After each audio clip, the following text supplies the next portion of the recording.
Good morning friends. આજે આપણી સાથે વિરલબેન છે. Hello all. વિરલબેન પણ એમના ઘરે કિચન ગાર્ડનિંગ બહુ ફાઇન કરે છે અને તમારે ત્યાં ટોપ ફ્લોર પર છે? હા, ટોપ ફ્લોર પર છે અને ગ્રાઉન્ડ ફ્લોર પર પણ છે. ઓકે. અને બધા વેજીટેબલ્સ થાય છે? સરસ, મોસ્ટલી બધા થાય છે. સરસ. અને આજે પોતે અત્યારે કોબી, ફ્લાવર, રીંગણા અને ટામેટાં એના ધરું લઈ જાય છે. ઓલરેડી એમના ઘરે ઘણા બધા લગાવેલા છે, એટલે ક્યાં લગાવશે ને એ મારા માટે પ્રશ્ન છે, પણ એ ફરીથી લગાવી રહ્યા છે. ટ્રાય કરીએ કે બીજા કેવા થાય છે એટલા માટે.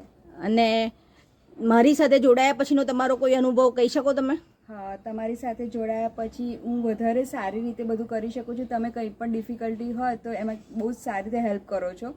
તરત જે પણ કંઈ તમને વોટ્સએપ આપણો ગ્રુપ છે એમાં કંઈ પણ પૂછું તો અર્પિતાબેનનો તરત જ જવાબ આવી જાય કે હા ભાઈ આ ટ્રીટમેન્ટ કરો, કે ક્યાંય અટકતી નથી ટૂંકમાં. Thank you. અને બીજું એક વિરલબેન માટે ખાસ વસ્તુ કે ગાર્ડનિંગમાં આપણે બધા જે જુગાડ પદ્ધતિ કરવા જતા હોઈએ છીએ એવું નથી. ખર્ચો કરો ને તો આપણને સામે વળતર મળતું હોય છે.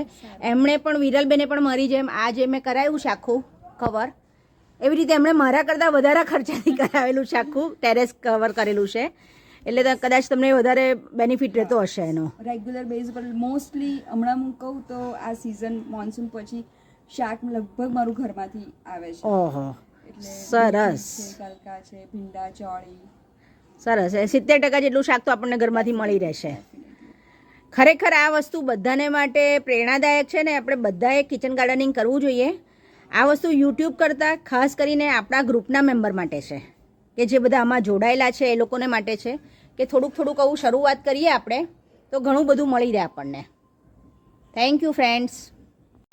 દૂધી, લેટ્યુસ અને પાર્સલી અને બહાર પ્લાન્ટ ઘણા બધા છે. એ આજે રાજલબેન તરફથી ગિફ્ટ. Thank you. રાજલબેન નહીં, સોરી, વિરલબેન. Yeah.